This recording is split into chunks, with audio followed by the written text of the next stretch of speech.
굉장히 중요하다는 거. 요거 오늘 배워가시는 거 앞으로 금리나 전까지 요긴하게 써먹으실 겁니다. 자, 오늘 미국 고용지표 한번 해드릴게요.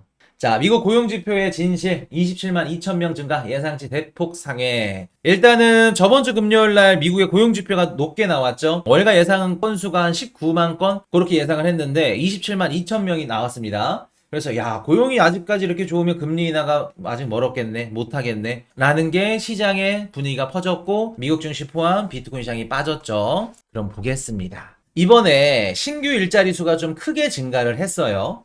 민간 고용이 22만 9천 개가 증가를 했는데 이 중에 서비스 분야가 20만 2천 개, 20만 4천 개, 그리고 상품 분야가 2만 5천 개, 그리고 정부 분야에서 4만 3천 개를 공급을 했습니다. 일자리 수를. 그래서 우리가 보셔야 될 거는 서비스업이 아직도 미국에서는 높다, 좋다.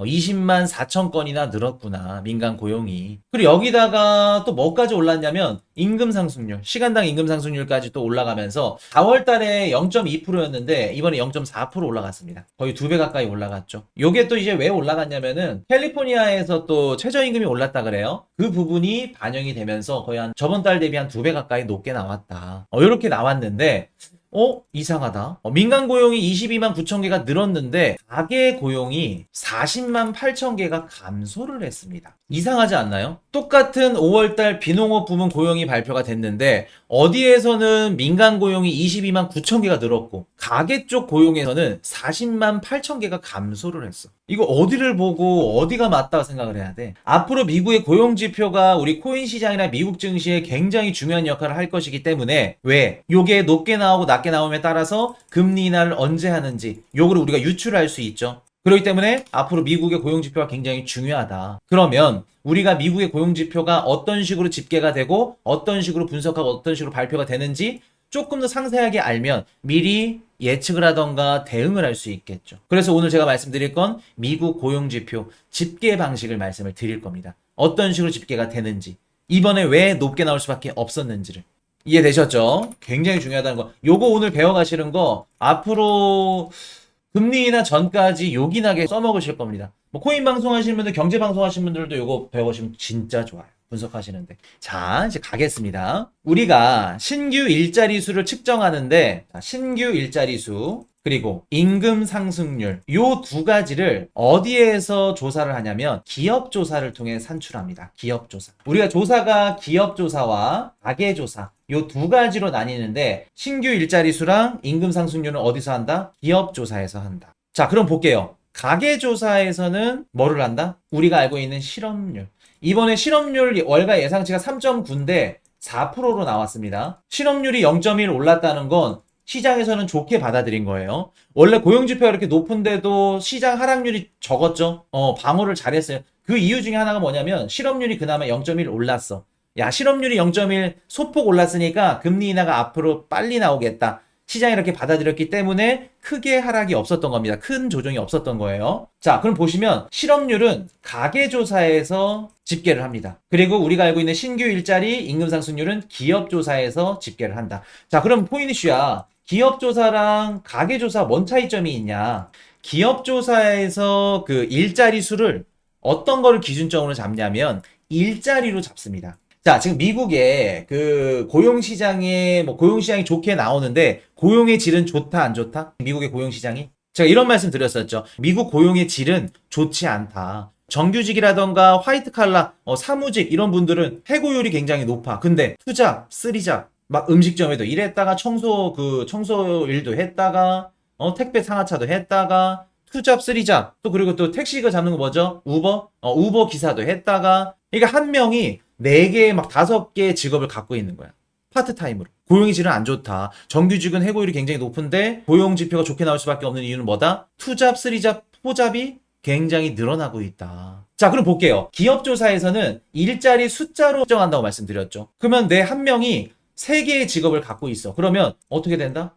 3개의 직업이 반영이 되는 겁니다. 3개의 직업이. 영수가 4개의 직업이 있어. 그럼 4개의 직업이 다 반영이 되는 거예요. 그럼 어떻게 해요? 기업조사에서는 일자리 수가 높게 나올 수밖에 없겠죠. 이번에 고용지표가 굉장히 좋게 나왔죠. 기업조사로 들어갔죠. 그러니까 당연히 미국 국민들 투잡 쓰리잡 기본인데 직업들이 이렇게 많네. 야, 고용지표 좋겠구나. 이렇게 나온 겁니다. 자, 그럼 반대로 가볼게요. 가계조사에서는 기준점이 되는 게 뭐냐면 요거는 사람입니다. 사람.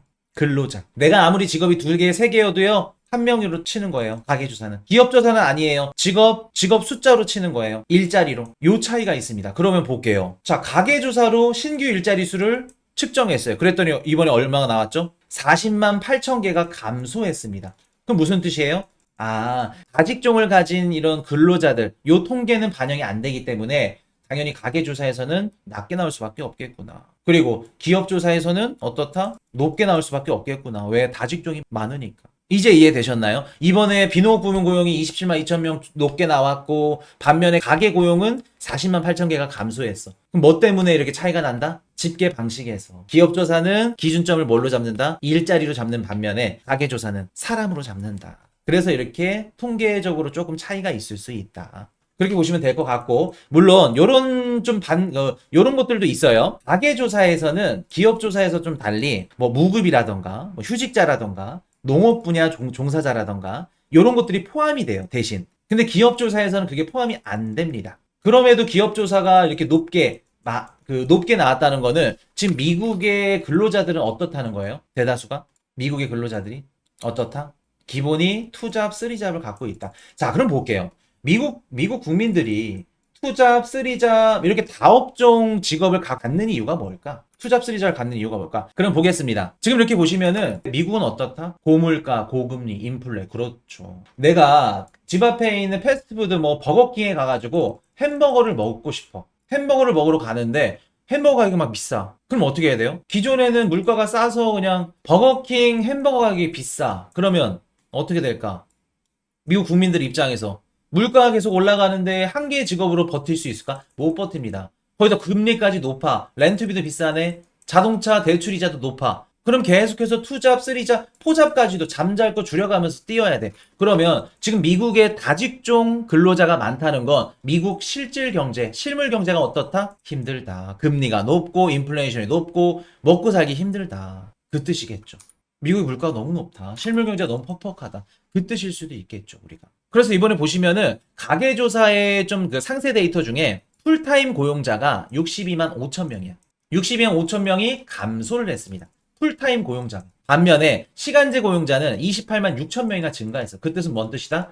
정규직이나 조금 오래 뭐 이런 4대 보험 이런 직들은 감소가 했고 퇴사를 했고 고용의 질이 안 좋은 파트타임 직업이 급증했구나. 늘어났고. 그렇게 그런 부분들을 우리가 알 수 있겠죠. 그리고 이번에 가계조사 40만 8천 명이 감소를 했죠. 이 부분 중에 가장 좀 많은 부분을 차지했던 게 뭐냐면 20살부터 24살. 자, 이분들 나이 딱 들어보니까 누구예요? 대학 졸업생이죠. 5월달 미국 대학 졸업 시즌이죠. 이분들 통계치가 반영이 됐다는 겁니다. 가계조사에서. 그러면 우리가 알 수 있는 거는 뭐냐면은 지금 뭐 미국의 고용지표 갖고 이제 뭐 많은 경제방송들이 막 이런 내용 뭐 저런 내용 말씀들 하실 건데 미국의 지금 당장 고용지표는 나쁘지 않다. 올라간 것도 아니고 그렇다 해서 막 크게 떨어진 것도 아니고 나쁘지 않다. 미국 정부가 원하는 대로 완만한 둔화.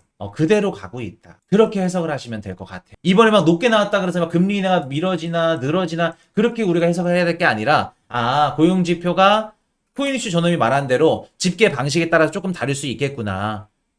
뭐 가계조사, 기업조사. 그래서 이번에 나온 것들은 기업조사 때문에 이렇게 높게 나온 거고 가계조사에서는 떨어졌구나. 그래서 미국 정부가 완만하게 떨어지는 걸 원하고 있는데 그게 순조롭게 되고 있구나.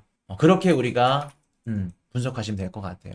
그리고 한 가지 조금 추가로 좀 말씀을 드리면 이번에 실적 발표 들어가는데 이제 크루즈 회사들 얘네들 실적이 높게 나왔어요. 이게 뭐를 의미할까? 크루즈 기업들 실적이 높게 나왔어. 매출이. 그리고 뭐 프랜차이즈 매출은 감소했고 대다수 저소득층 소비자들이 쓰는 뭐 물건들 아니 음식점들 얘네들 기업들 매출은 떨어졌어요. 요 두 가지 지표만 봐도 미국 경기가 침체된다? 미국이 경기 침체로 빠진다? 그 말이 얼마나 황당한 말인지 분석이 되는 겁니다. 지금 경제방송들 보면은 막 미국이 경기 침체 나옵니다. 이런 얘기들 나오죠. 미국이 뭐 리세션으로 들어갔습니다. 뭐 뱅크런 납니다. 경기 침체 나올 건데 소비가 줄고 있습니다. 이런 내용들 보셨을 겁니다. 제가 봤을 땐 대선 전까지는 미국 경기 침체 없을 겁니다. 미국 경기 침체 없을 거예요. 높은 확률로 대선 전까지는. 이미 뭐 미국 경기 침체 온다는 얘기는 2년째 틀리고 있죠. 경제학자분들. 재작년부터 경기 침체 옵니다. 미국의 저축률이 떨어지면서 소비율도 떨어지고 그 초과 저축부터 시작해서 코로나 때 뿌렸던 돈이 다 떨어졌어요. 소비가 급감할 겁니다. 떨어질 겁니다. No. 저는 다르게 봅니다. 자, 볼게요. 크루즈 기업들의 매출이 늘어났어. 그러면 뭔 뜻이냐면 이게 미국 국민들의 어떻게 보면 좀 평생 소원? 돈 벌어가지고 난 이렇게 하고 싶어요. 우리는 어때요? 한국인들의 평생 소원? 노후를 어떻게 보내고 싶어요? 물어보면은 좀 많은 비중이, 저도 노후가 그런 생각을 갖고 있는데, 뒤에 산, 앞에 강, 물, 배산임수라 그러죠. 시골에다가 집 짓고 펜션 지어가지고 고기도 구워 먹고 강아지 키워가면서 막 약초도 캐고, 어떻게 보면 조금 자연생활을 하고 싶은, 경제적으로 딱 졸업을 하고. 근데 미국인들은 그게 뭐냐면은 크루즈 전 세계 일주, 글로벌 다 일주하는 거, 국가들 다 크루즈로 전 세계를 일주하는 게 꿈입니다. 미국인들은. 우리 한국은 뭐 별장 지어가지고 펜션 짓고 하는 거죠. 미국인들은 크루즈로 전 세계 여행하는 거. 근데 그 크루즈 기업의 지금 티켓 매출량이 늘어나고 크루즈 기업들이 매출이 높게 나왔다는 건 무슨 뜻이에요? 중상위층들의 소비는 미친 듯이 일어나고 있다. 투자도 미친 듯이 일어나고 있다. 미국은 저축률로 평가하면 안 된다, 분석하면 안 된다 말씀드렸죠. 미국은 주식이 올라가면 어떻게 돼요? 소비가 늘어납니다. 그럼 지금 주식 투자하시는 분들은 누구다? 중상위층, 돈 많은 분들. 미국 소비의 40%가 돈 많은 분들, 거의 1%가 책임을 진다고 말씀드렸었죠. 그러면 지금 미국에 잘 사는 사람들은 너무나도 잘 살아. 소비, 투자 활발하게 해. 왜? 엔비디아 투자해놓으면 계속 올라가는데, 노후연금액이 계속 올라가는데. 반면에 저소득층 소비자들은 어떨까? 프랜차이즈 매출 감소하고 저소득층 소비자들은 소비를 못해. 투잡, 쓰리잡, 포잡 뛰어야 돼. 그리고 투자는 당연히 못하죠. 먹고 살기 힘든데. 대출이자 내기 급급한데. 자, 그럼 볼게요. 미국의 소비를 40% 이상 차지하고 있는 게 중상위층들인데, 이분들이 지금 소비나 투자를 활발하게 해줘. 그러면 미국이 소비가 꺾여서 경기 침체가 온다? 나올 수 있을까요?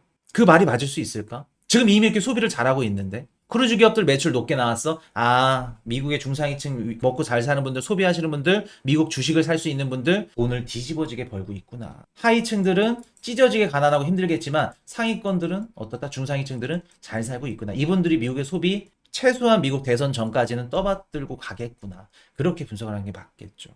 소비가 뚝 꺾인다? 그렇게 분석을 하는 게 아니에요. 그래서 저는 미국의 대선 전까지 경기 침체 쉽지 않다. 물론 대선 이후는 전 뷰는 다릅니다. 그렇기 때문에 소비는 계속해서 유지가 될 가능성이 높다. 그리고 미국 제니 옐런 누님이 있잖아. 국채 찍어가지고 소비 계속해서 공급해주잖아. 그런 부분들까지. 그래서 정치적인 부분이나 경제적인 부분에 있어서 미국 대선 전까지 지금 순조롭게 가고 있다. 그래서 뭐 고용 지표가 꺾여요, 뭐 경기 침체 오는 거 아닌가요? 의미 없는 얘기라는 거, 분석이라는 거. 자, 마지막 정리하고 다음 섹터로 넘어가도록 하겠습니다. 자, 이번에 미국의 신규 일자리 수와 임금 상승률. 자, 미국은 신규 일자리 수와 임금 상승률은 기업 조사를 통해 산출을 합니다. 그리고 실업률은 가계 조사를 통해 산출을 하죠. 기업 조사에서는 1인 다직종 통계가 반영되기 때문에 높게 나올 수밖에 없을 겁니다. 반면에 가계조사에서는 사람으로 기준점을 잡기 때문에 다직종을 갖고 있더라도 한 명으로 집계를 하죠. 현재 미국은 높은 물가 때문에 다직종 근로자들이 많기 때문에 기업조사에서는 고용지표가 높게 나올 수밖에 없을 거고요. 그리고 가계조사에서는 고용지표가 감소할 수밖에 없을 겁니다. 앞으로 미국의 고용지표를 확인할 때 기업조사인지 가계조사인지 이 부분을 확인하셔야 될 겁니다.